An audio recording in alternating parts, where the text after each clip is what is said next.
things like test the sound and test the vision.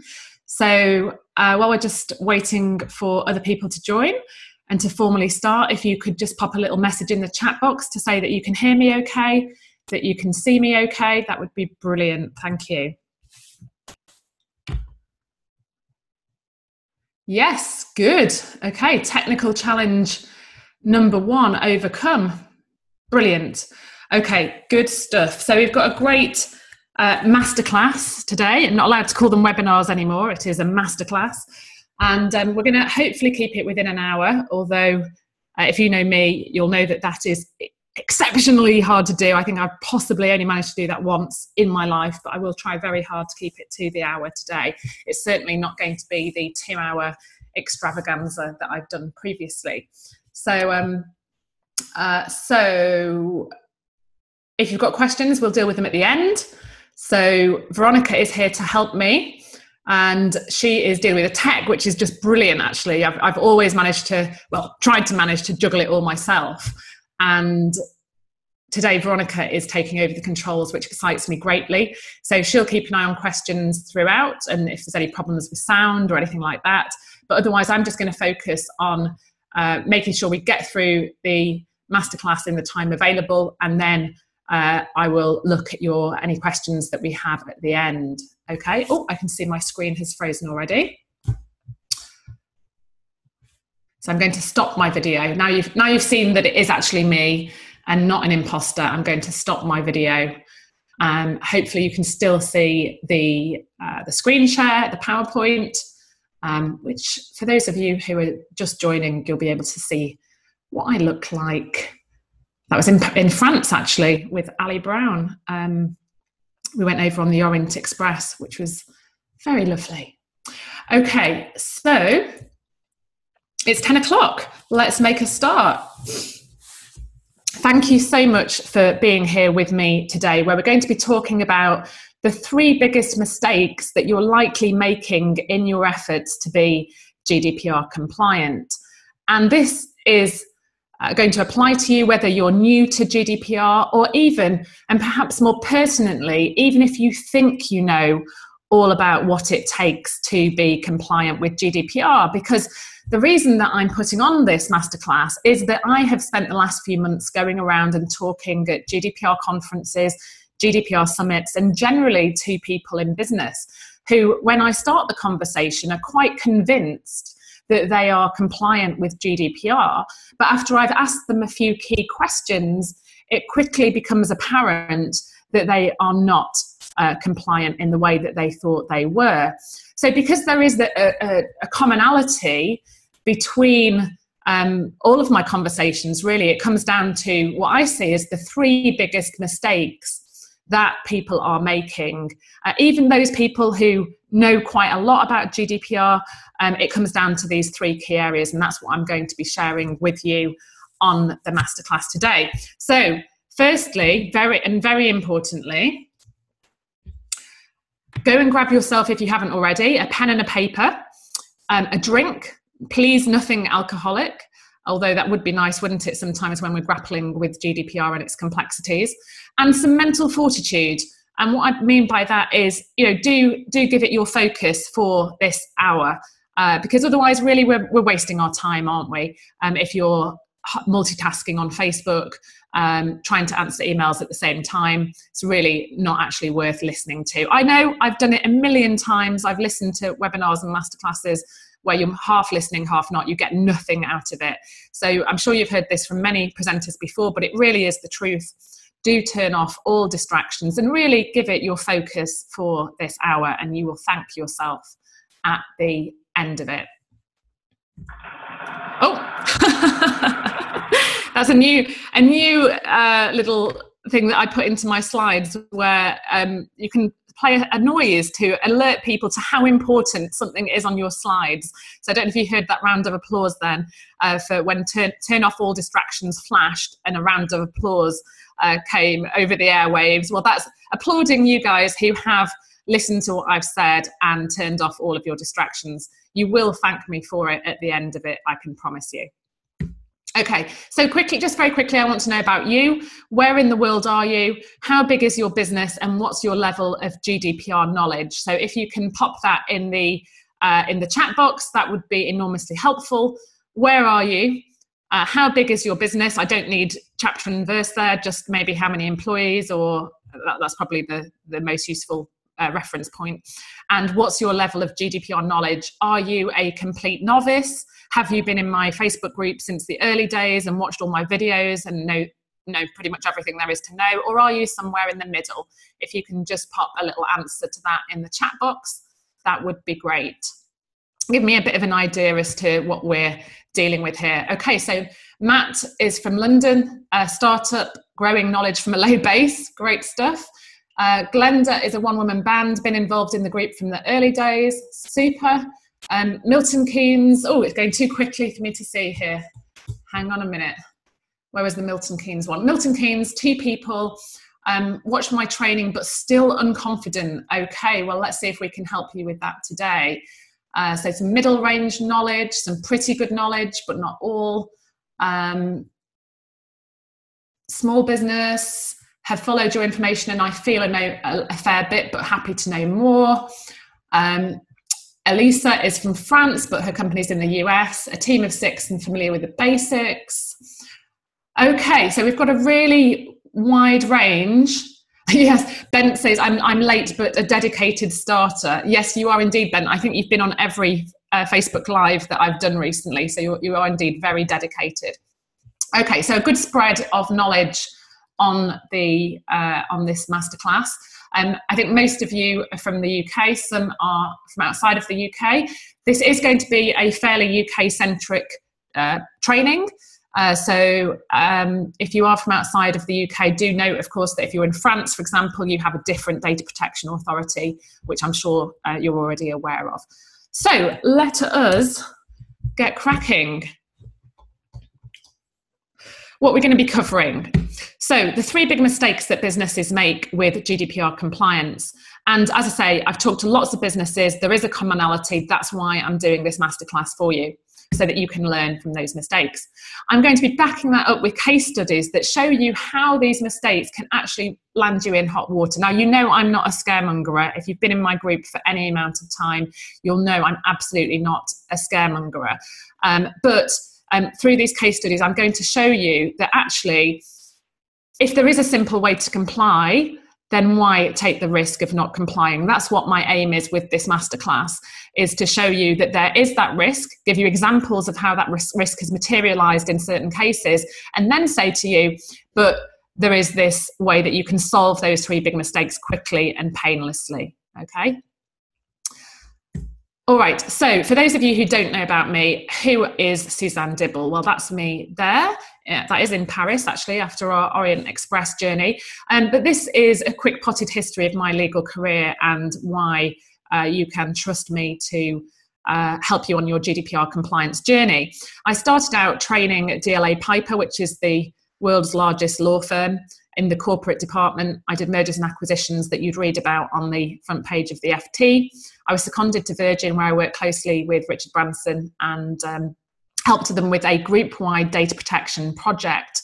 And I must have done a pretty good job, because as a result of that, they nominated me for Solicitor of the Year award with The Lawyer magazine, one of the most prestigious legal awards in the industry.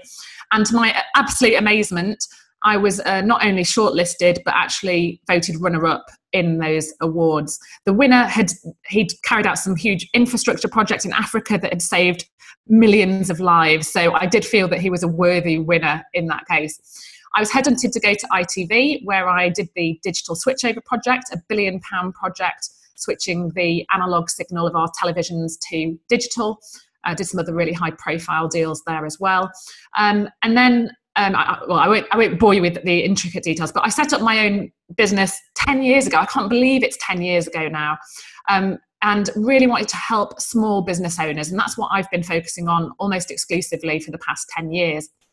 I was nominated for and again, runner-up in the Law Society Award for Solicitor of the Year for what I'd done with my work with small businesses and how I'd innovated.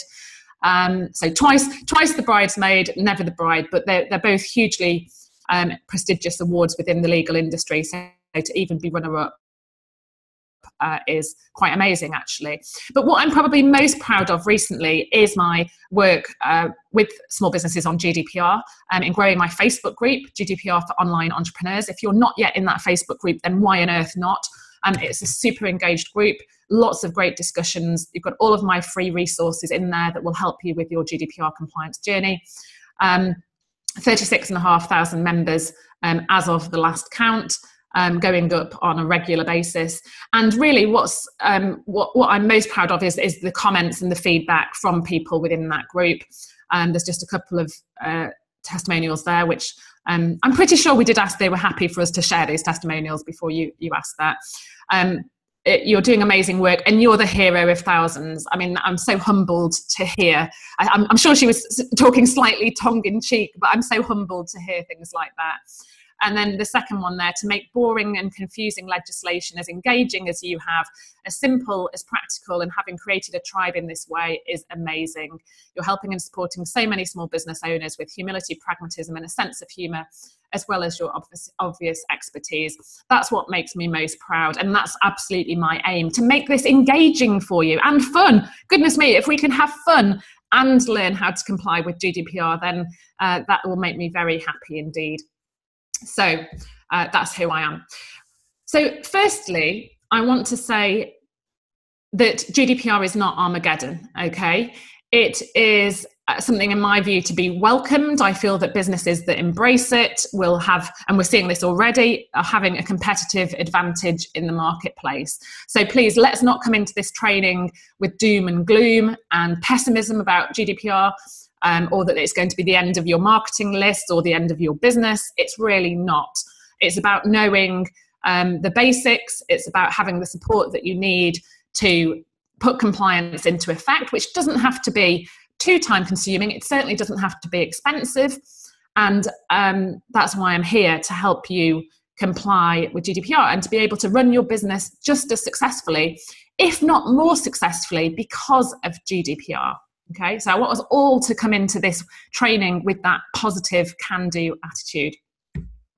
Okay, so getting into the big mistakes. Big mistake number one.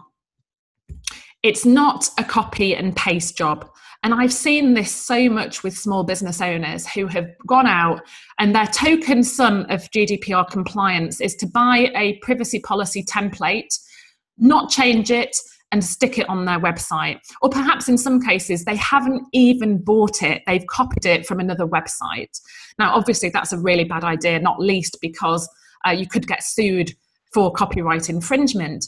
But it is completely missing the whole point of GDPR and could get you in a lot of hot water if that is, you may as well not bother, quite frankly, if that is all you're going to do. Now, I want to remind you of the data protection principles. Well, not all of them, but the first two particularly. Data protection principle 1 is that personal data must be processed lawfully, fairly, and in a transparent manner in relation to the data subject. And the key word there is transparent. Now, what does that mean? It means telling people about what you're doing with their data, what you're processing it for what purposes, where it came from, where you're sending it, whether you actually need it and why you need it, whether it's being transferred outside of the EEA. That's what being transparent means. And transparent means in relation to your own business, not in relation to having copied what somebody else's business is doing. Okay. Now, the second data protection principle is that personal data shall be collected for specified, explicit, and legitimate purposes. Okay, so you have to share what those purposes. You have to know, first of all, what are those purposes, and you have to be transparent about what those purposes are. And again, if you've copied and pasted that from somewhere else, you're absolutely in breach of that data protection principle. Now, this is further expanded on in Article 12 of GDPR, which says that the controller, the data controller, that's us, the people who control the data, who have our email lists and things like that, we are the data controller. The controller shall take appropriate measures to provide any information referred to in Articles 13 and 14, which I'll come on to in a bit, in a concise, transparent, intelligible, and easily accessible form using clear and plain language. And again, the keyword there is transparent. You're not being transparent about what you're doing in your business if you've copied and pasted it from somebody else's site or just used a privacy policy template that you bought without doing the job of actually looking at what are you processing, why are you processing it, for what purpose, what are those legitimate reasons, and asking yourself all of those questions that you need to in order to inform your privacy notice. Now, Article 13 itself that I referred to before is the article that sets out in a lot of detail what you have to include in your privacy notice. And amongst other things, it includes the purposes of the processing and the legal basis for the processing, the legitimate interests, if you are relying on legitimate interests, recipients or categories of recipients of the personal data. And if you're intending to transfer it outside of the EEA, then you need to put in the relevant information about that. That's a summary. There's more that you need to put into your privacy notice. So you really do need to craft your privacy notice in the context of your own business. And now a lot of you, in fact, many thousands have now bought my own GDPR compliance pack. And that, of course, includes a privacy notice. But I have been very clear at all points that you have to do the work around that. You can't just take that as it is and pop it on your website. Okay, you need to have completed the data inventory and worked out what data you're processing and why, where it's coming from, where it's going to. And then you use that information to create your own unique and relevant to your business privacy notice. Okay, so this is super important and an area where I feel that people are really often letting themselves down. And it's serious, you know, because if you breach Article 13, which is the article that says what you need to include in your privacy notice, then that can result in a fine of 20 million euros or 4% global turnover. Okay, now, of course, again, you know, I'm not a scaremonger. I really doubt that you're going to get fined 20 million, but we'll come on to the case studies in a bit that will show you why you do need to take this seriously. And it's an easy fix. You know, you spend, probably, I don't know how long. Some people will have more of a good idea about what data they're processing at the start than others. But, you know, certainly within a day, you can do this exercise. You can have a privacy notice that is absolutely relevant to your business and that you can use going forwards without fear of any repercussions. So, if the ICO, and I just want to stress this point further, because if the ICO do come and investigate you, maybe you've had a customer complaint related to something else. It might not be a complaint about your privacy notice per se, but you've had a customer complaint about something, the ICO will come and investigate you and they will look at your privacy notice. It's one of the first things that they will do. And if they find that that has just been copied and pasted from somebody's site, or you've just bought a template and you haven't applied it in the context of your own business, then that is not going to reflect favourably on you at all. Okay, and that is why my pack, my GDPR pack, has proved so popular, because it's more than just the templates. Okay, you have to have the knowledge and other supporting documents to be able to write a relevant and appropriate privacy policy. So if you haven't done that yet, then please do put that on number one at the top of your list. Go and make sure that your privacy policy absolutely applies to your business. And I've reviewed a few as well. I don't do it often, but for existing clients, I will review privacy policies. And even though that they've had all the background and whatever else, there's often a couple of areas that they've missed out. So once you've done that job of thinking about what data you process and populating that data inventory, then go and have another look, okay? Because chances are you've missed a few things out, okay? So this is probably one of the most important jobs in complying with GDPR, and I feel that people rush it and don't give it the attention that it deserves. So do go and even if you think that you've covered everything, just take 10 minutes out and go and have a look. Make sure that you have actually included everything in your privacy notice. Now, my comments equally apply to cookie policies, of course. Okay, don't just copy and paste those. They aren't quite so. There isn't quite as much information that you will need to put into the cookie policy as the privacy notice. But again, make sure that you're doing a good job on that, and it's not just a template in the abstract. Okay, so coming on to a case study.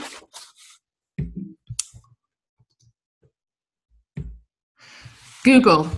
Okay, Google's been in a lot of trouble with the various data protection authorities around the world. And you might be thinking initially, well, you can't compare my small business to Google. No, of course we can't. But I want to show you both ends of the spectrum. So let's find out how Google has got itself in trouble. Now, one point to note is that at the moment, we only have fines and enforcements under the old regime, where fines were capped at £500,000, certainly in the UK.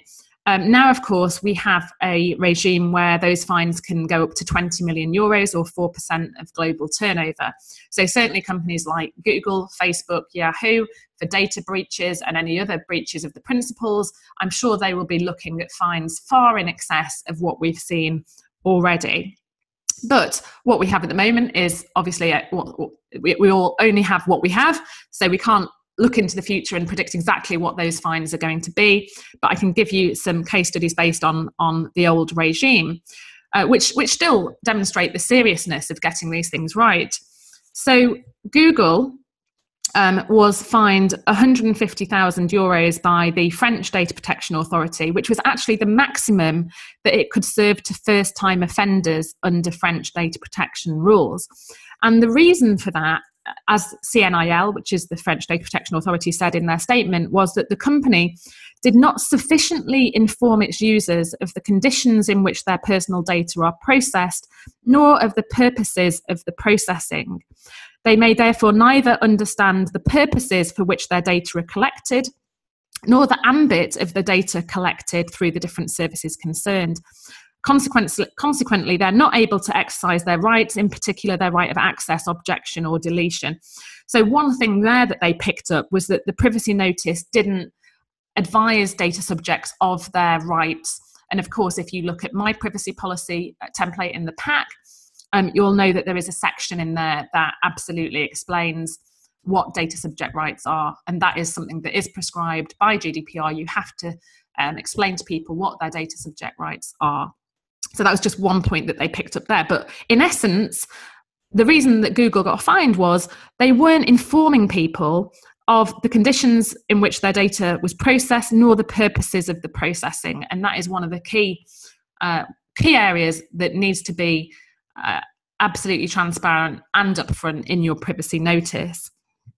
Spain's privacy watchdog fined Google €900,000 for failing to inform users clearly on how it uses their data. So again, really a breach of that first principle of transparency.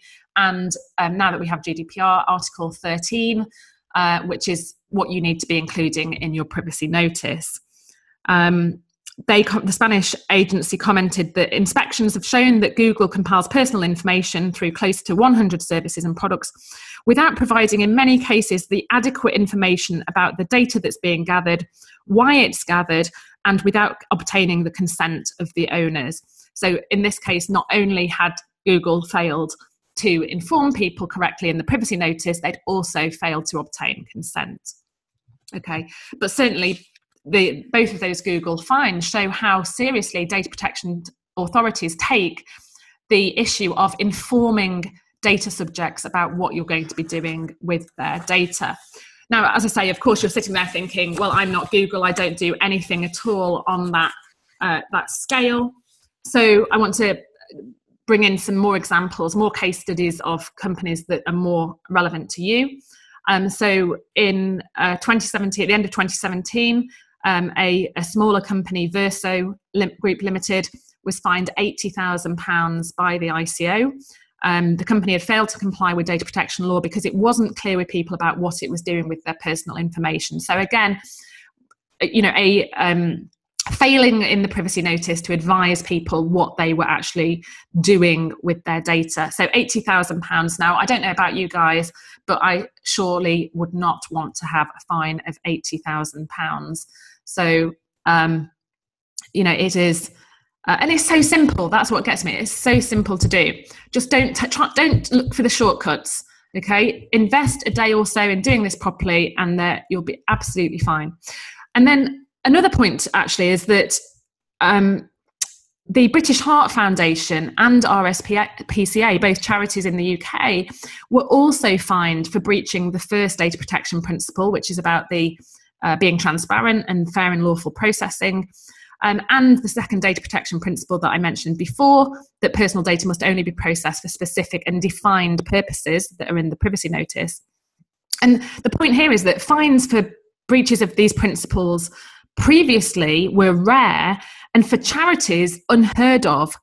And the ICO was keen to stress that the Information Commissioner had exercised her discretion in significantly reducing the level of the fines, apparently as much as tenfold. So they had originally been planning on fining the RSPCA £250,000, but that future fines could be significantly higher. So this was a warning shot, if you like, to charities to say, yes, even though you're a charity, you still have to look after people's data, and there will be the possibility of much higher fines in the future.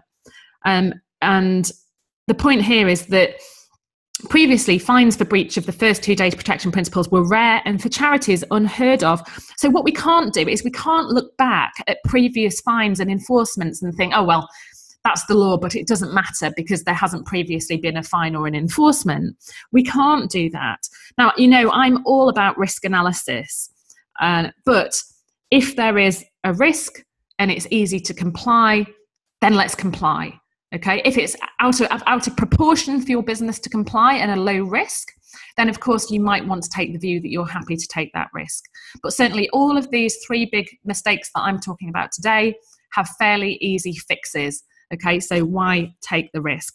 So the simple thing to do is carry out your data inventory, get a really good handle on what data you're processing, what you're doing with it, for what purpose, where you're sending it, etc.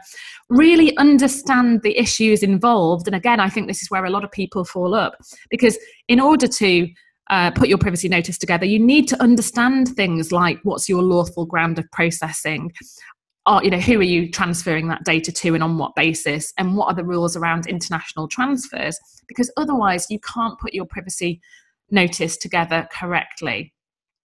Okay.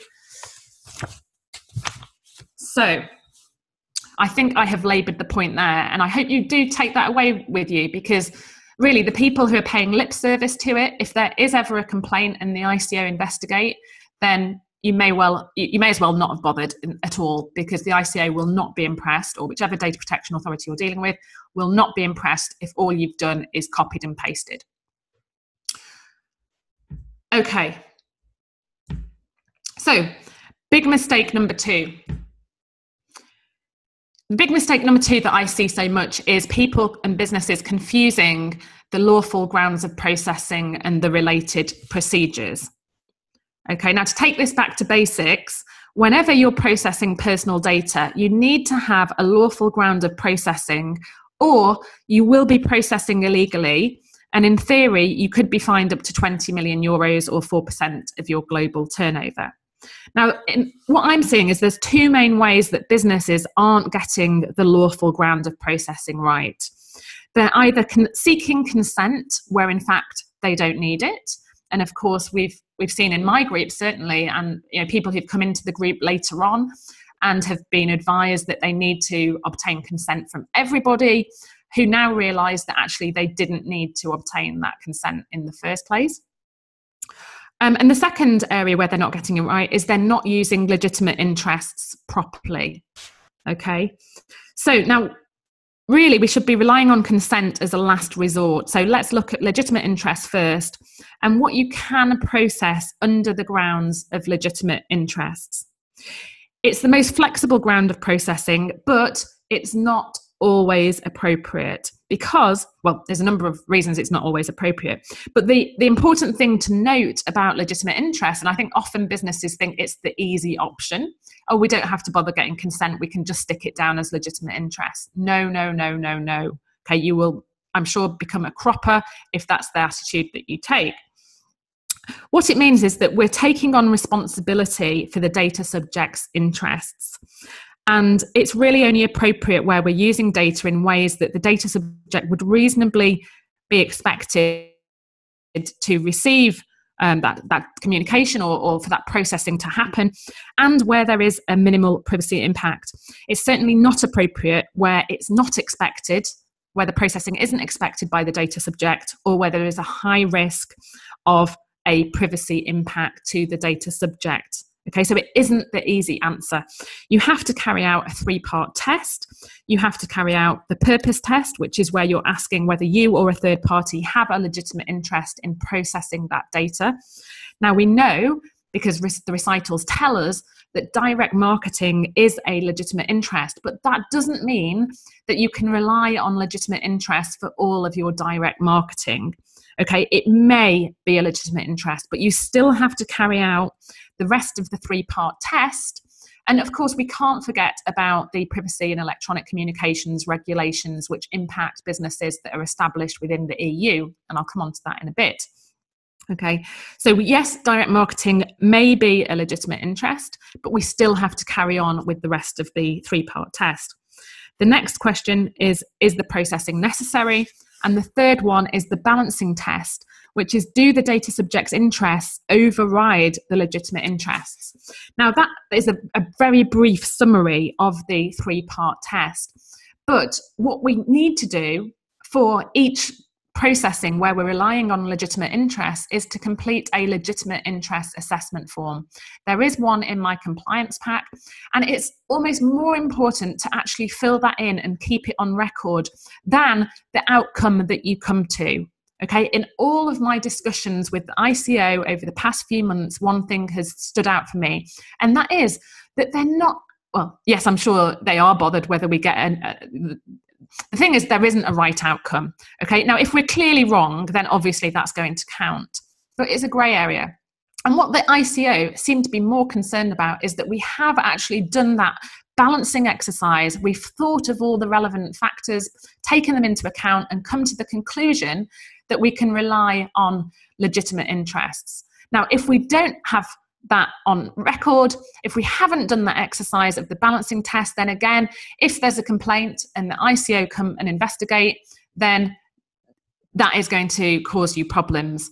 So for each round of processing where you're relying on legitimate interests, you need to fill out the legitimate interest assessment form. There's one in my pack. For each processing, now that doesn't mean that for each data subject you need to fill it out. For each processing, okay? So for marketing emails to prospects, for example, you would fill one out. Okay, chances are you wouldn't be able to rely on legitimate interest for marketing to prospects, okay, for a number of reasons, which I'll come on to in a bit. But another processing might be sending marketing emails to existing customers. Now, chances are you would be able to rely on it for that. Okay, but you need to have actually done that exercise of, if there's a chance that you think, oh, well, we can rely on legitimate interest here, do that exercise, do the balancing test, answer all of the questions in the legitimate interest assessment. And the most important part, keep it on file and know where it is, so that if there's ever an investigation, you can show the ICO that you've thought about it sensibly and seriously, and that is going to hold a lot of weight with the ICO, even if you've got the answer wrong, okay? And there isn't really a right or wrong answer, that's the whole point. You need to have thought about all the right things and keep that on file.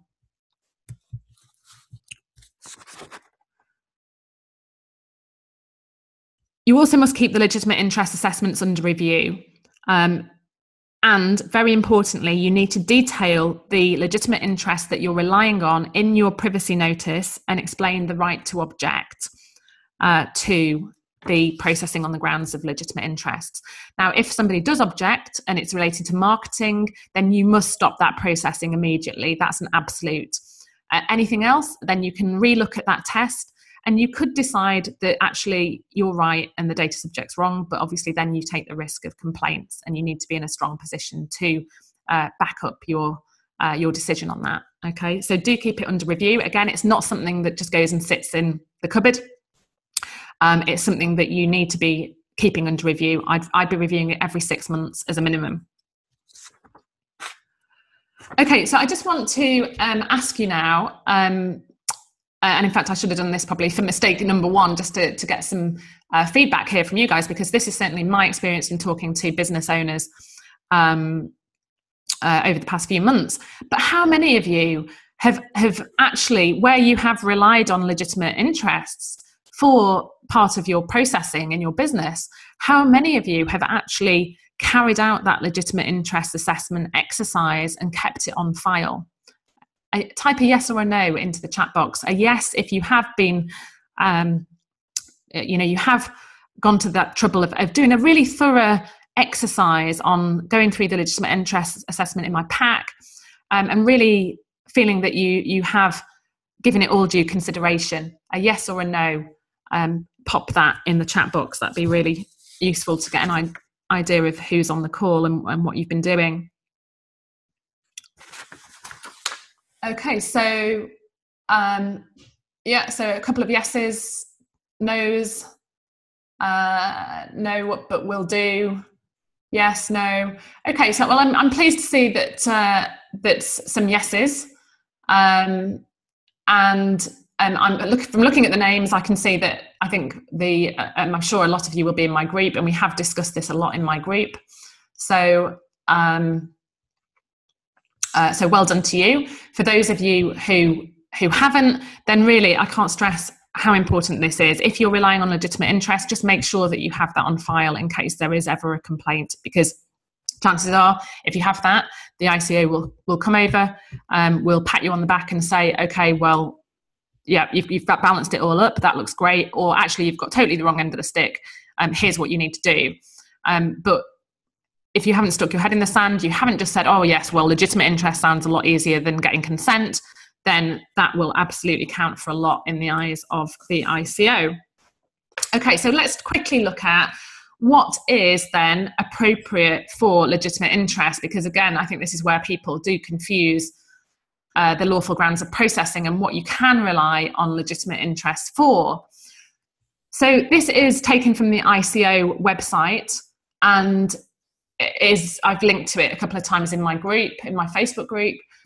But it gives you, as you can see there, an indication as to whether legitimate interest is likely to be appropriate for certain types of marketing. So we're just looking at this in the context of marketing. Obviously, legitimate interest is a lot wider than marketing, including a lot of employee processing of data as well. But we're just focusing on the marketing side at the moment. So for post, is legitimate interest likely to be appropriate for post? Then yes. It is, whether that's an individual or not. Post is okay, all right? So I've certainly, from the GDPR summit that I was talking at recently, the marketers were having a discussion about how GDPR is likely to impact marketing strategies going forwards. And what they were saying was that marketers are going to have to look a lot more at marketing in the round and come back to some really old school marketing methods, including direct mail through the post. So that is, you are likely to be able to rely on legitimate interest for postal marketing. Phone calls. Again, it depends if it's an automated phone call, whether people have objected to your calls, whether people have registered with the TPS. But GDPR is not stopping marketing calls. You just have to make sure that you have the right lawful ground of processing for what you're doing.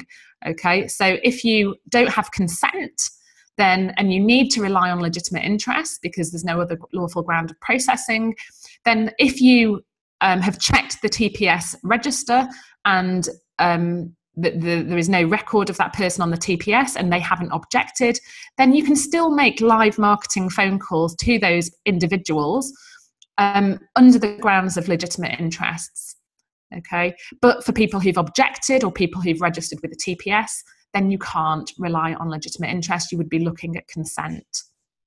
Okay, and then on the email front, emails to corporates, emails or text messages to corporates. And when I say corporate, I do mean a limited liability company or an LLP, a separate legal personality. Then legitimate interest is likely to be appropriate for email marketing to those people.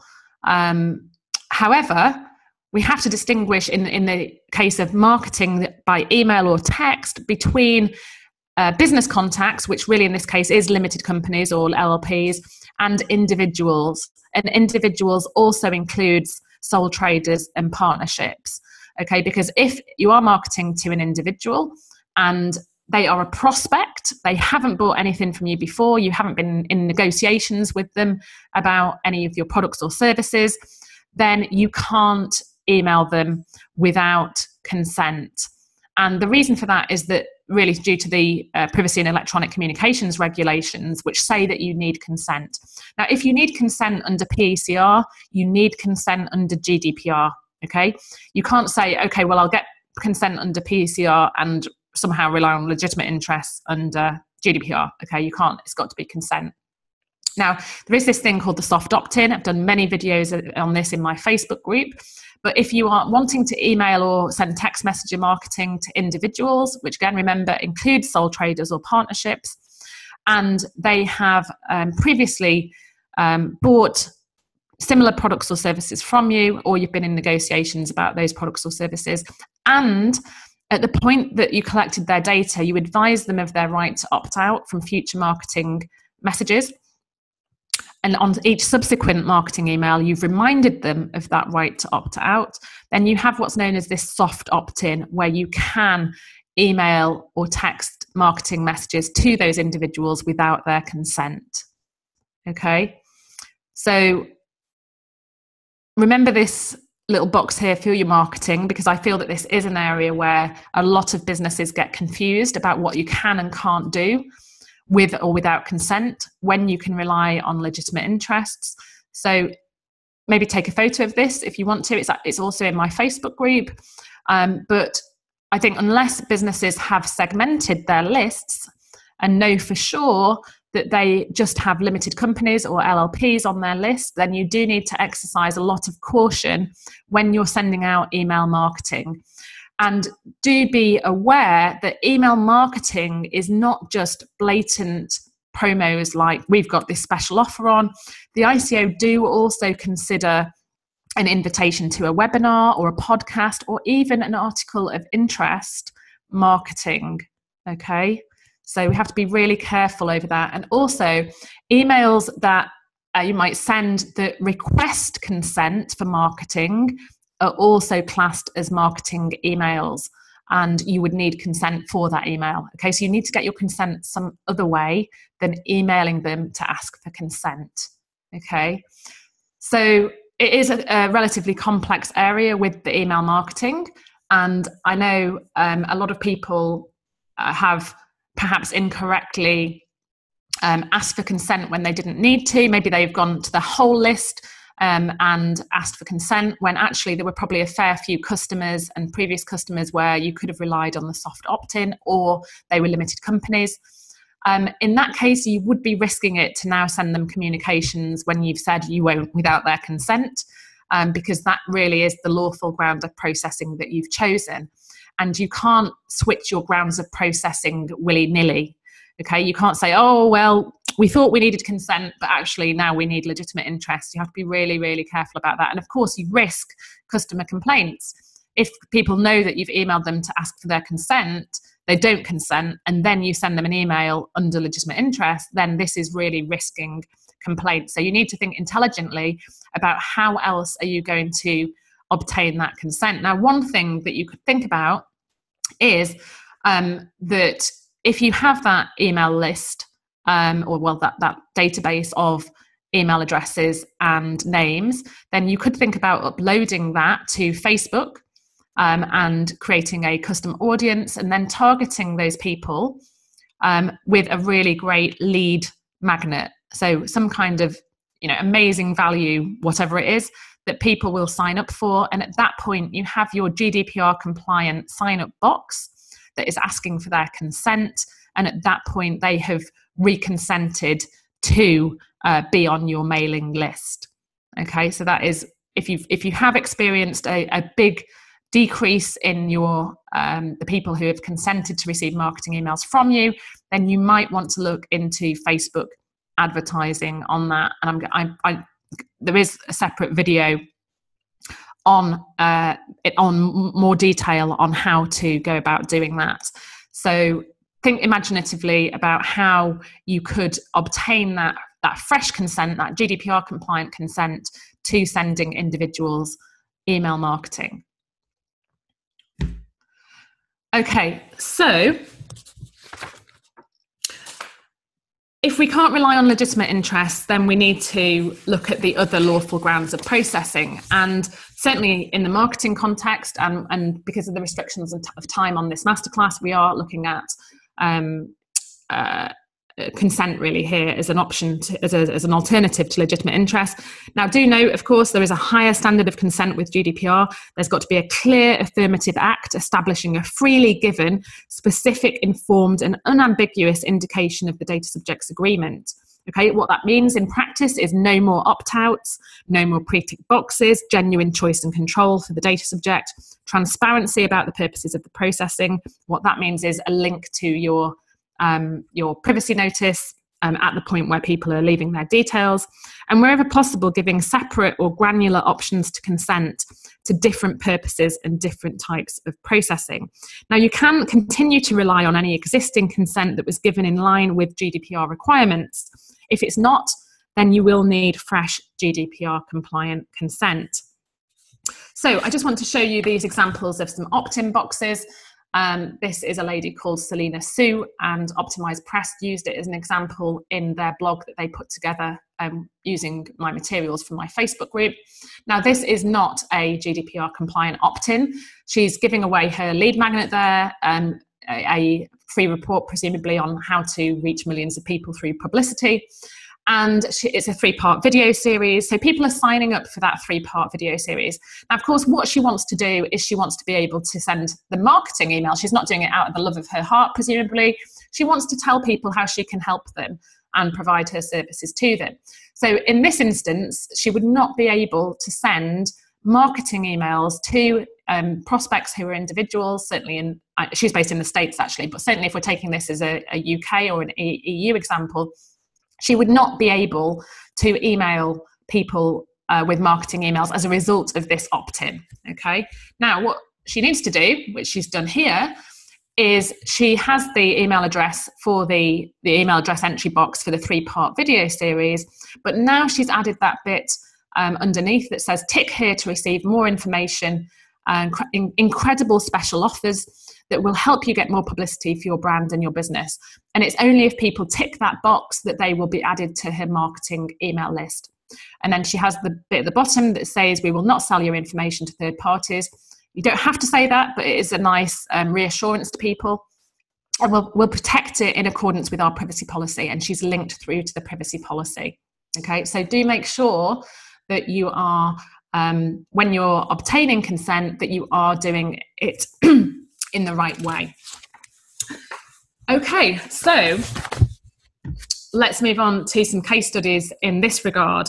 Now, again, I'm going to start at one end of the spectrum and bring it down, but I want to give you, the scale of what can happen if you don't have the right ground of lawful processing. So a company called New Day Limited was fined £230,000 after they'd failed to ensure that automated emails were only sent to individuals who had consented to receive marketing. So again, they might have relied on legitimate interests and just not bothered to obtain any consents. And big problem, £230,000. Again, don't know about you, but I really would not want to be hit with that. And yes, that was a scale of emails. I think in this case, in millions of emails. So again, chances are nobody on this masterclass is dealing in the millions of emails. But I want to draw this into context because remember, when these fines are levied, the maximum fine is £500,000. Now we're working with 20 million euros. Okay. Homes Financial Solutions Limited were fined £300,000 after they instigated the transmission of automated marketing calls to individuals without their prior consent. Barrington Claims were fined £250,000 after they failed to ensure automated marketing calls were sent to individuals who had consented to receive marketing. So again, all examples of where companies haven't obtained the relevant consents. A slightly smaller example, Costello and Kelly Limited, they undertook a direct text marketing campaign without valid consents and were fined £19,000. And that was on a much smaller scale. So, even £19,000, I don't want to risk a fine of £19,000. To be honest, I don't want to even risk an investigation. We know how much stress, how much worry, how much management time is involved in being investigated by you just don't want regulatory authorities looking all over your affairs. So it's there's an easy way to make sure that doesn't happen. Let's go for that easy way. That is enough. And there's many, many more case studies. In fact, if you want to look at the ICO list of enforcements, there are many, many examples where companies haven't obtained the relevant consents. They've thought they can rely on legitimate interest, or either just haven't thought about it at all, and they've received big fines as a result of that. Okay, so big mistake number 3 is not keeping data secure. Now, Data Protection Principle 6 says that personal data shall be processed in a manner that ensures appropriate security of the personal data, including protection against unauthorized or unlawful processing and against accidental loss, destruction, or damage, using appropriate technical or organizational measures. Now, this is the principle where if it's breached, it really will land you with the highest fines. Okay, and it is the principle that is, along with the last one that we talked about, probably the most breached. Okay, and the things we're thinking about here, it's cyber attacks, it's loss of data. 80% of data breaches come from employees, negligent employees, or employees that haven't been trained properly in how to keep data secure. And it is where you see the biggest fines. It's where you see the biggest adverse publicity for businesses. And I really do feel, having run my group for small businesses for for many, many months now, it is an area where we think it's not important. We're not the Yahoos. We're not the the talk. We're not these big companies. We don't need to worry about it. Well, really, we do. We really do. So if we haven't already given thought to this, then I would really recommend that you do that as soon as possible. There are a number of videos in my Facebook group where I've interviewed security experts, and I'd really recommend that you go and listen to those, and they're in my compliance pack as well, in the security module. So if you haven't yet looked at this at all, then really it is the area where there's the most potential for risk, okay, and adverse consequences. So do put this on your list of things to do if you haven't already. Let's look at the likely consequences. So again, a big example, Yahoo.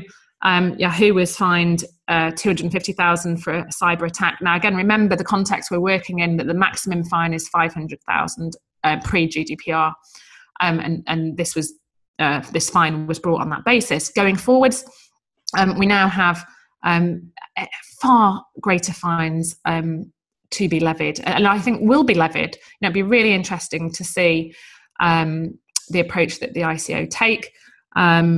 But I think we can absolutely expect much higher fines. So other cyber attacks, Carphone Warehouse were fined £400,000 after serious failures placed customer and employee data at risk. The British and Foreign Bible Society, bless them, were fined £100,000 for a cyber attack that they suffered. The University of Greenwich were fined £120,000 for 20,000 people's details being compromised. So that gives you, even just for 20,000 people, and I'm sure there'll be many people watching this masterclass who have 20,000 people on their list. Okay, they were fined £120,000 for 20,000 people's details, 20,000 people's details being compromised. Okay, And then loss of data, employees losing data.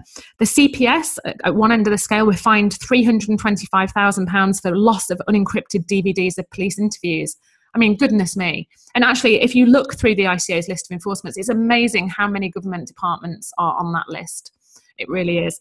There's the Royal Borough of Kensington and Chelsea fined £120,000 because it unlawfully identified 943 people.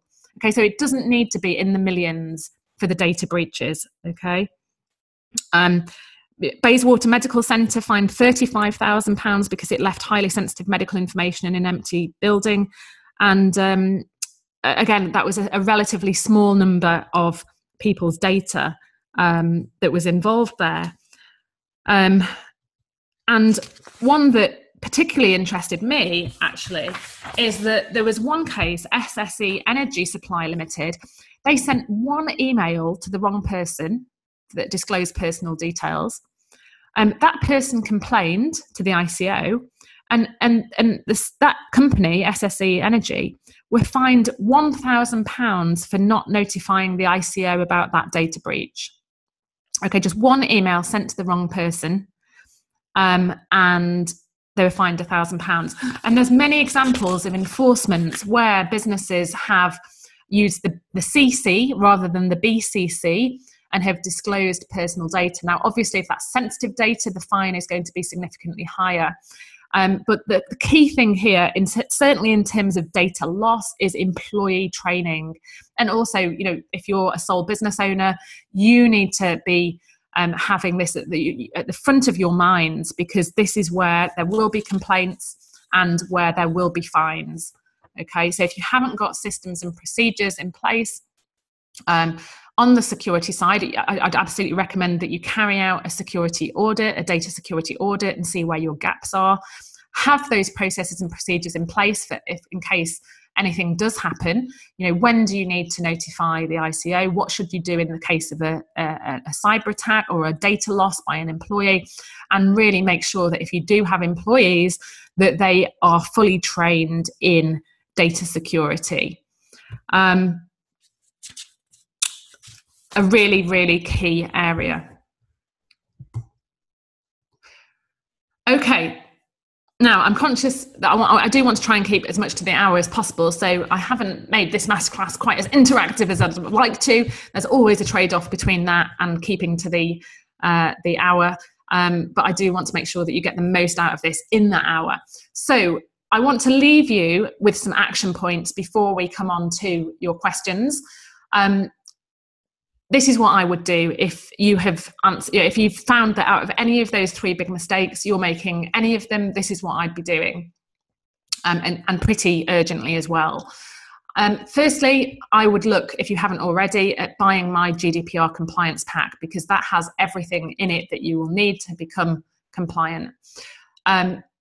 You need to prepare your data inventory and your privacy policy. If you haven't done a great job on that already, then go and revisit that. Make sure it is absolutely relevant to your business and that you haven't just copied and pasted that from somebody else or just used a template without thinking intelligently about what needs to go in it. Secondly, be really clear on your lawful ground of processing for each processing of personal data that you carry out. And your data inventory will help you do that as well, because it helps you identify each ground of processing and then matches that up with your lawful ground. Okay. Now, as part of my compliance pack, for those of you who buy that, I am doing regular live Q&As where I'm answering your questions on implementation of that pack and GDPR compliance. So if you're struggling with that and you're not clear on what your lawful ground of processing is, then come on the live Q&A and ask me about that, and I'll be able to give you some guidance to help you with that. Thirdly, make sure you complete legitimate interest assessments for each processing where you rely on legitimate interest. And importantly, keep each legitimate interest assessment on file. Okay, that's super important. Fourthly, ensure that all of your opt-ins are GDPR compliant. If you haven't already, do an audit of all of your opt-ins that are out there already and make sure that they are all GDPR compliant. And there is a software tool that is, I'm testing at the moment, and I'm sure I'll be recommending it in my group imminently, that takes a lot of the heavy lifting out of this for you. But that's something to really have on your radar if you haven't done already. Because I don't know about you, I've got opt-in forms that go back 5, 6, 7, 8, 9 years, and I'm having to find them all in my in Infusionsoft and make sure that they are now fully compliant or disable them. Fifthly, carry out a data security audit. Listen to the videos in my pack about data security and the types of things that you need to be thinking about. And if you do have employees, do make sure that they go on an appropriate training. And that goes for the person opening the post, because if they don't recognize a subject access request, and remember, it's not likely to be headed data subject access request, and they sit on it because they don't recognize the importance of it, then you're going to be coming into trouble with timelines, and that's something that you need to act on quickly. So staff need to be trained as to how to recognize those. Again, with a data breach, you need to be training staff that it's something that they should be coming to you with straight away. And a lot of staff actually from research try and hide a data breach because they think they're going to get the sack, as you might. And obviously that just leads to more problems, because if you don't notify within the timescales, then you are looking at fines. So make sure that your staff are fully trained. And then you can be happy knowing that you aren't making the mistakes that most others are. Certainly from my experience of having talked to lots and lots of businesses over the past few months. So if you take away those action points from this masterclass and carry them through, you'll be in a much better position. Okay, so just quickly before we come on to your questions, I want to, for those of you who don't already have my GDPR pack, we have now sold it to many, many thousands of small business owners, and we have rave reviews for it, mainly because I think it isn't just a template by itself. There's so much supporting knowledge and information and supporting materials that go around it to enable you to comply. So these are some praise for the pack, in case you don't really know me and you're thinking, well, what makes this compliance solution better than others that are out there? So this was some beautiful unsolicited praise that we received in my Facebook group, and then other people agreeing that it is fantastic. One of them there saying, I'm a bit GDPR addicted because of this page, which is great. That's what I'm really after, is to engage people in this, to make them see GDPR as something that is engaging and not just a very dry bit of legislation that we don't want to be dealing with. Somebody there nicely has been raving about me to everybody. Suzanne put so much time and expertise and resources into this. It's been a lifesaver for me. And I'm even quite enjoying sorting out GDPR for me and my clients, which is fantastic. That's absolutely what I want it to be for you. And in terms of the value of the pack, many people saying I've been quoted far more for this pack than Suzanne's pack for something not so comprehensive. I've also bought it very good value, recommending it everywhere I can because it's gold. I can't begin to estimate how many hours of work and research it saved me in terms of pulling together legally sound policies on my site and drafting re-permission emails. I also love the bite-sized videos that reference specific points about GDPR and how it applies. So well thought through. Another one there saying they've had 11 of their licensees buy it. It's better than what our professional body had provided for 3 times the price. I'd say the videos in here are worth many times what Suzanne is charging for the document pack. An excellent value. As always, Suzanne delivers over and above what she promised in the first place. The pack is an absolute godsend. It saved us hours and hours of research and double checking this, that and the other, mainly due to the incredible amount of numpty level advice floating around the internet. Yes, there is a lot of bad advice out there. Definitely, I paid more money for an alternative training and pack earlier in the year, and Suzanne's is far better and has more in it. I agree, an absolute brilliant investment of money for what I've received in exchange so far, not only the content being wide, specific and valuable, but the saving of time and energy it would save me. And finally, think of it this way. How many hours would it take you to read through all the relevant documentation about GDPR, work out exactly what you need to do, and then create and double check all your own documents until you're sure you can be compliant? So, we have many, many, many more testimonials. Actually, that's just a sample of them. Don't want to keep you too long, but I'm delighted actually. I really didn't start the group to sell many thousands of copies of my GDPR pack. I'm just absolutely delighted that it's proved so valuable to people, and it actually came about in response to the demand from people in the group. So I'm delighted that it has been embraced like it has been. Okay, so what's in it? For those of you who don't have the pack yet, what's in it? Well, I've put in it everything I can think of that will be helpful for you in your GDPR compliance journey. It's split into modules. Firstly, in terms of transparency, the things that we were talking about in big mistake number 1, your data inventory, your privacy policy, and your cookie policy, really, really, really key documents, really key. Had lots of praise for my privacy policy. It's comprehensive yet easy to read, and it's easy to complete. There's a video that guides you through it. There's notes within the document that guide you through it, and certainly all the feedback I've received is that people have found it very easy to complete. Module 2 talks you all the way through your lawful ground of processing. It's got the legitimate interest assessment form that we talked about in big mistake number 2. The consent checklist, again, really key area of processing is getting your consents right, your opt-in wording, and a marketing checklist for you there. Module 3, using processes, a key part of GDPR that we haven't had time to talk about on this masterclass. But if you are disclosing the data to third-party processors, then you need to understand this. Really important. You need to have a processor agreement in place, or at the very least, standalone processor clauses in a different agreement. That is absolutely mandatory by GDPR. And there's also a processor checklist for you there where, for example, you're using processors like MailChimp or whoever else it might be who's a bigger business, and they have amended their own terms to become GDPR compliant. That processor checklist lets you check in a tick box form that they are actually compliant. Module 4, data transfers.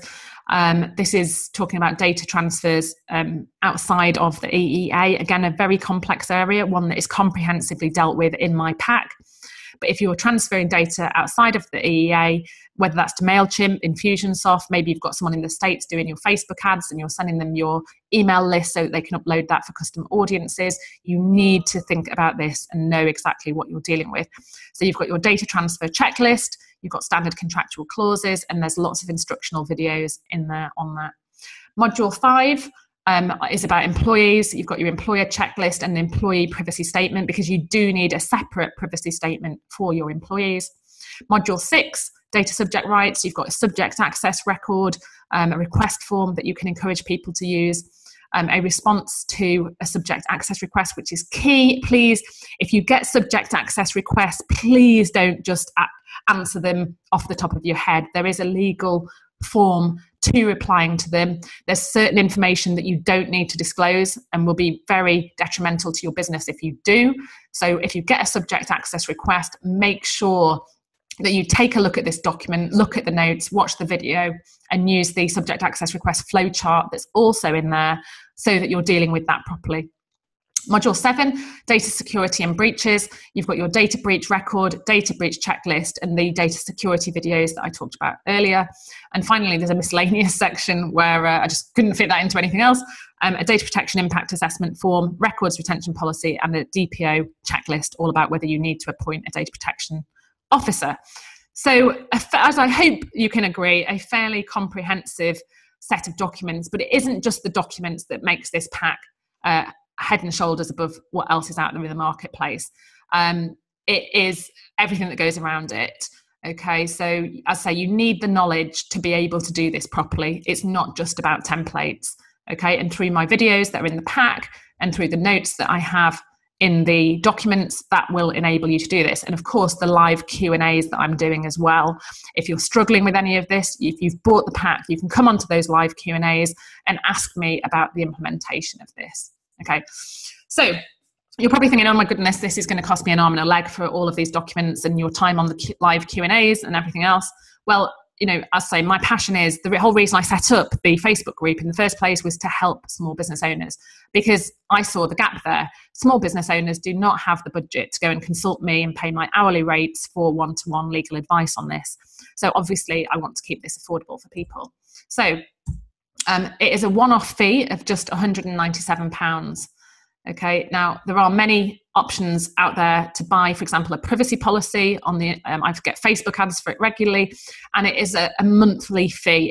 It seems a low fee, but when you go into it, you know, if you add on more bits to it, more bits to your privacy policy, it costs more, and it is an ongoing fee, an ongoing monthly fee.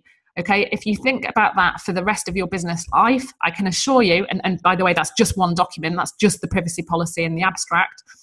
I can assure you that a one-off fee of just £197 is the best value that you're going to see on anything like this. Now, what does it include? All of the template documents that I've just mentioned, a year of updates as well. I wanted to include this. I did it as a bonus after I'd actually sold many thousands of copies, but you will get a year of updates for it. So if any guidance changes, if there's any enforcements that have any impact on it, then through my membership site, you will have a year of updated documents on that. And access to 90 or so videos. And now, obviously, I don't recommend you go and watch all of those videos. You will drive yourself mad. But they are, whatever the subject area is, I've probably covered it. So you can go and dig down into that extra layer of detail that you need. Now, as a bonus, I've already mentioned them actually, but I have started doing weekly live Q&As, really valuable. Again, because it's not just the template in the abstract, you're getting, advice, guidance. It's not advice, actually, it's guidance. If it's advice, it's through my regulated entity, and I'm working with you as a client one-on-one, but you're getting guidance from an expert who's lived and breathed and slept GDPR for many, many, many months. That is invaluable in itself. And there's also going to be a surprise bonus that we're going to email you about. So keep your eyes peeled for that. Okay, so where you need to go for that is www.suzannedibble.com/GDPR pack. You might be thinking, oh, I'll go and do it next week, or I'll go and do it next month, or it's just one of those things that stays on your to-do list that you'll get round to at some point. Now, remember, the customer that complains and reports you to the ICO is not going to wait for you to get your GDPR pack and put things in place. Okay, you never know when that customer complaint is coming. The sooner you work all this out, the better, because the sooner you can start building up GDPR compliant consents for emailing purposes and things like that. It will give you a competitive advantage, absolutely, if you can go to your customers and prospects and say, we are taking GDPR seriously, we have invested in this, we have worked through all of the relevant issues and believe that we are firmly working towards GDPR compliance. That is a competitive advantage these days, okay? And of course, you can sleep easy at night, not thinking, well, crikey, I've sent that one email to somebody, I'm going to get reported to the ICO and fined £1,000 after the ICO have torn apart my privacy policy and everything else. So yes, I know it's one of those things that now that GDPR has come into force doesn't seem so immediate, but it really is. So I want to encourage you, because there is no greater diffusion of enthusiasm and commitment than time, because things get in the way.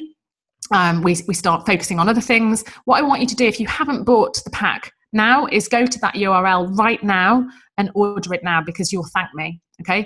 Because in 2 weeks, 3 weeks, you'll have forgotten about this masterclass, and possibly the next week is when you'll receive the data subject access request, or when there'll be a data breach, or when there's a customer complaint, etc. Okay, so take advantage of this empowerment that you have now. You're feeling committed, you're feeling keen, you're thinking, okay, I can see it's just these few simple steps, and then I can sleep easy.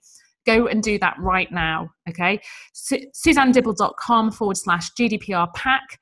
Go and grab it now. It's a commitment of probably a couple of days of your time if you're starting from scratch with this.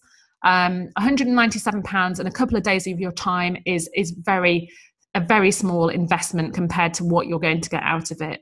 Okay, so go and do that right now. Right. I mean, like right now, not when the webinar's finished, the masterclass is finished, but literally right now. You will thank me. Okay, so any questions?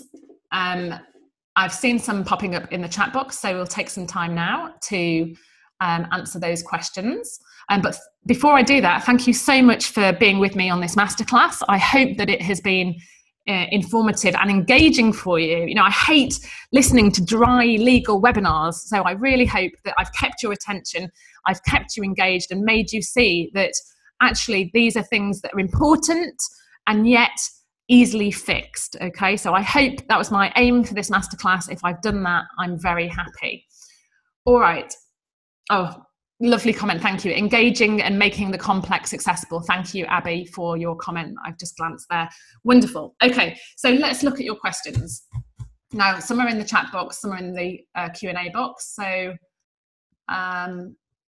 Okay, so I don't think we're going to have time to do all of them. So do remember, I have my live Q&As on the schedule is in the pinned post to my Facebook group. So do go and check those out. If we don't get to your question on this masterclass, then you can go and ask the question on the live Q&As, okay? Sam says, as a freelancer doing email marketing for my clients, I have a number of clients who aren't GDPR compliant and refuse to take it seriously, despite me flagging it up to them. What is my legal obligation as a freelancer? Should I be refusing to create campaigns for them?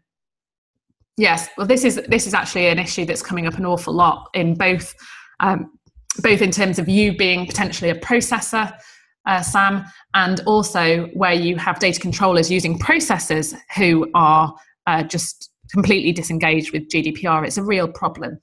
But if you're the processor, you're doing email marketing for your clients, then there is an obligation on the client to only use processors who are GDPR compliant. And you're on this webinar, so I'm hoping that you, as the processor, are very much GDPR compliant. Now, in terms of your risks, now you as a processor, you have to have certain measures in place to protect data, to make sure that you are in effect GDPR compliant. And if your client isn't taking it seriously, that's going to be very hard for you to do, I would say. So, if, for example, you are processing emails where there aren't the relevant consents, then yes, I would have concerns about that for you. So I would have another chat with them and say, explain why it is serious, explain that you don't feel comfortable working for them whilst they're not taking this seriously, and see where that goes. But yes, ultimately, if they're digging their head in the sand, you might make the judgment call that you don't want to work with that client. So yes, I think it is something that you rightly are concerned about, Sam. Thank you, Di, for your lovely comment. Thanks for this masterclass, Suzanne. Truly a master. Thank you so much for your kind words. Adrian says, my wife calls herself a GDPR widow and wished I took up FIFA like her friends' husbands. Brilliant, Adrian. That's fantastic. Okay, let me try and dig out some questions here. Okay, so PJ says, we are a charity, a church, and communicate with members about events, meeting reminders, service closures due to bad weather. Is it okay to use legitimate interest to justify this communication? We've already got consent from members as they are part of a church, and therefore this may imply their religious beliefs and is therefore sensitive data. Okay, yes. So in answer to the first bit of that question, then yes, I imagine you absolutely would be able to rely on legitimate interests. They would expect to receive those communications about events, meeting reminders, closures, and things like that. So yes, I think absolutely you could rely on legitimate interest there. In terms of other processings, and certainly processing any sensitive data, then yes, with sensitive data, you have to have the initial lawful ground of processing, but then you also need to have the extra conditions for processing sensitive data, and consent is one of those conditions. So yes, it sounds like, PJ, from your question, that you are doing the right thing there. So in answer to the question, is it okay to use legitimate interest to justify this communication? Yes, it is. But again, please do the legitimate interest assessment and keep it on record. Okay, on that one, I think I think that's definitely over to the, I always talk about it being a grey area, but that's absolutely one where it is more over to the, this is definitely okay side of the spectrum, but keep it on file anyway.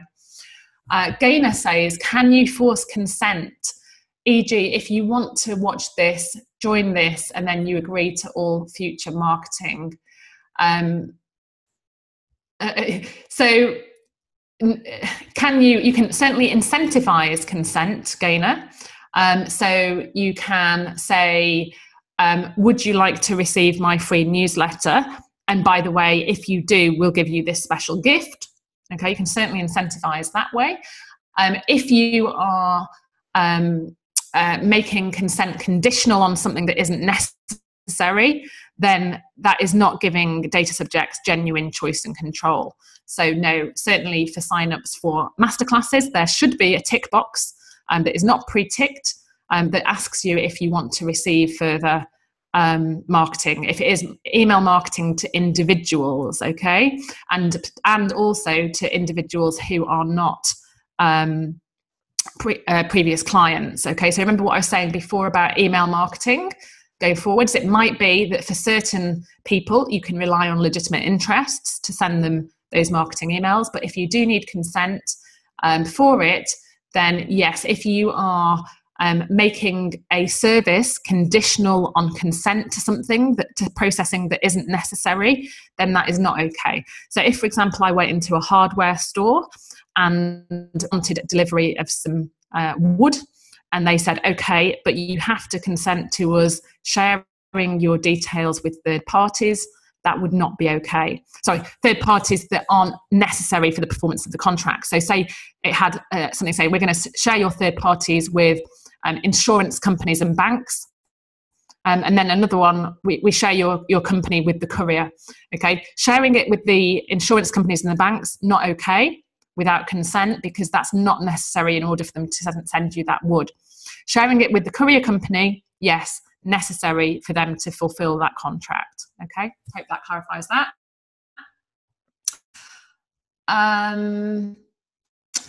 Al says, you mentioned earlier about having to include grounds of legitimate interest in one's privacy policy, but what if each list on our database has a different legitimate interest scenario?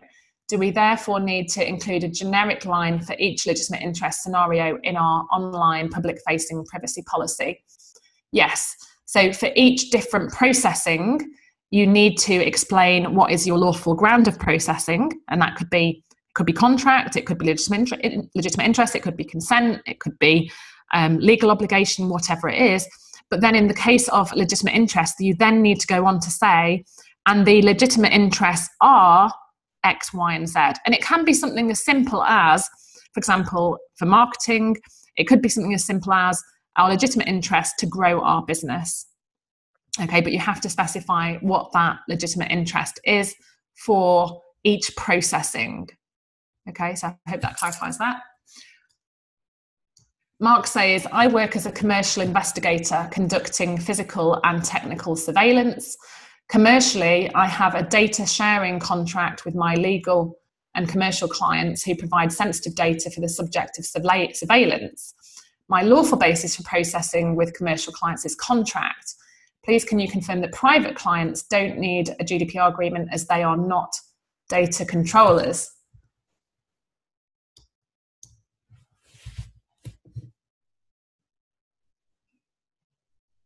Okay, so I think we'll deal with that offline, Mark, because that's not directly relevant to the points that we've been talking about today.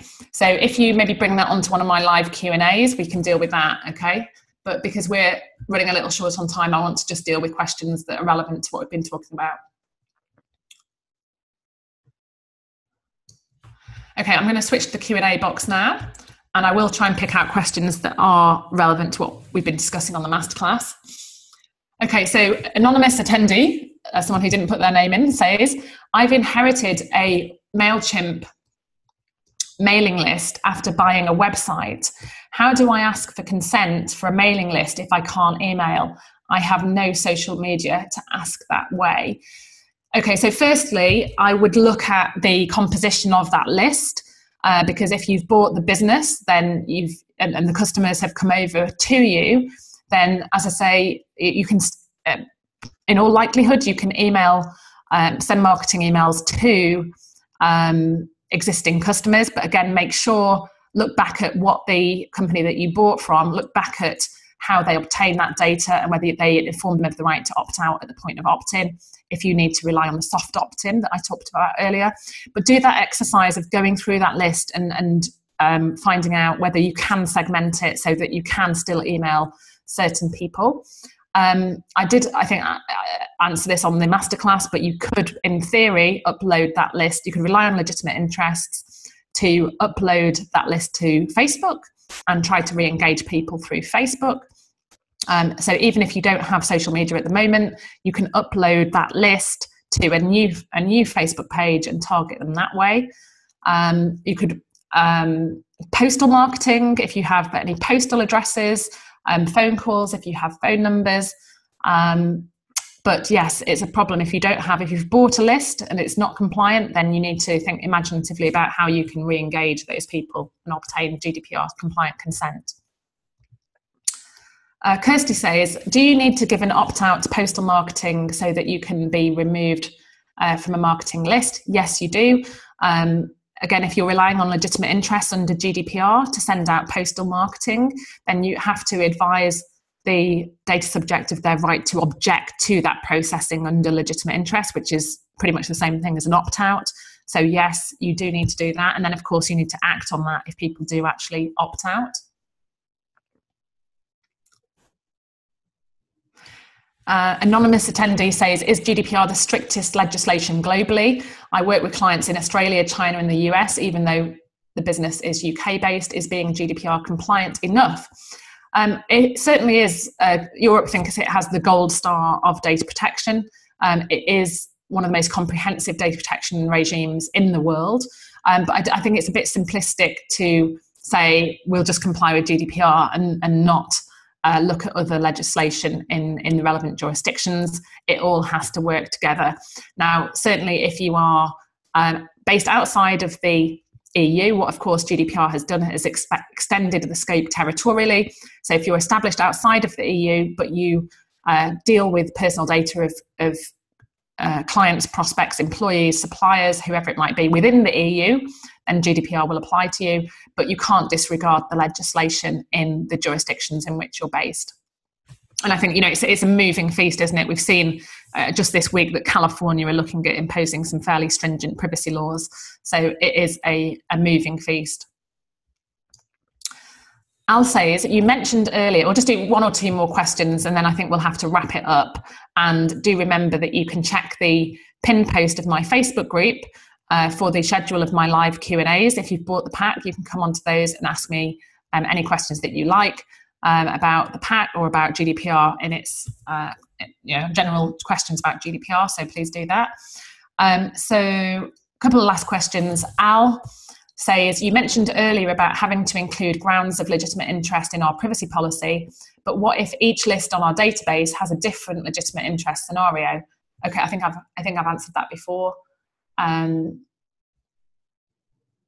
So for each different processing, then you need to set out the ground of processing, and if that's legitimate interest, what that legitimate interest is, and carry out the legitimate interest assessment form for each processing.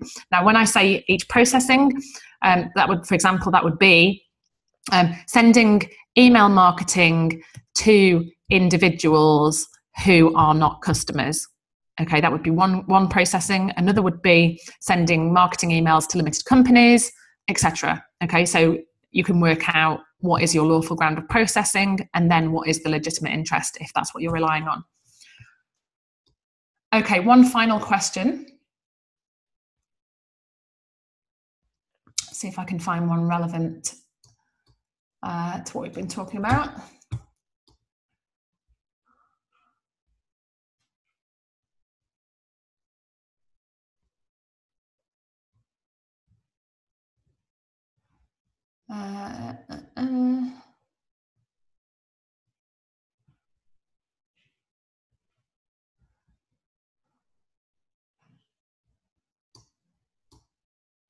Okay, one final question. My question is, and this is from Prolatina, thank you for your hard work on GDPR compliance, Suzanne.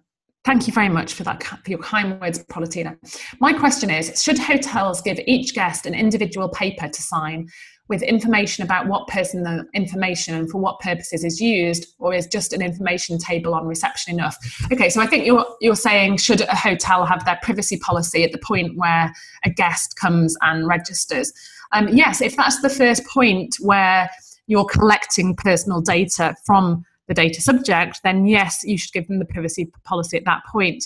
Now, obviously, with a lot of bookings and hotels these days, the initial collection of details is online. So at that point, if you're collecting the details online, that's where you should have a link to your privacy notice. Okay, the obligation is to provide the privacy notice at the point where you're collecting the details.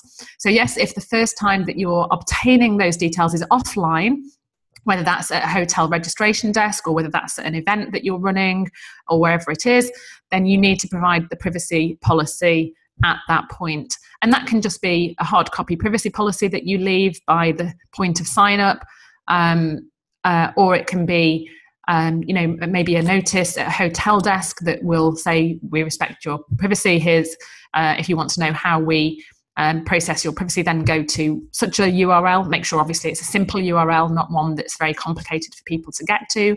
But if you want to be belt and braces about it, I would have a hard copy there, and on that notice have a link to the privacy notice, but then also say a hard copy is available should you request it.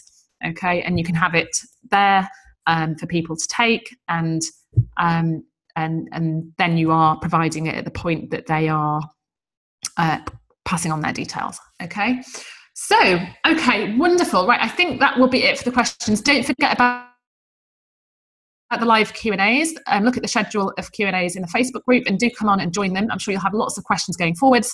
Remember, as the ICO have said many times, GDPR is not a legislative tick box exercise.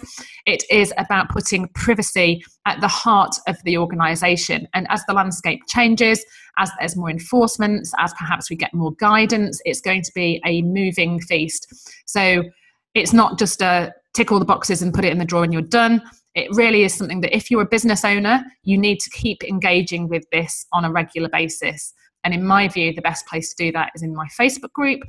So if you're not in there already, then please do go and sign up right now. If you haven't bought the pack yet, remember the half-life of enthusiasm. You are primed and ready to comply now. Go and buy it now. Start putting it into action now, or if not now, at the very least, pencil some time into your diary to do that, because remember, the customer who's complaining he's not going to wait for you to buy the pack in 2 months' time and put all the things in place that you need to. Remember that the sooner you can start building your GDPR compliant email list, the better. And the less sleepless nights you can have worrying about this, the better.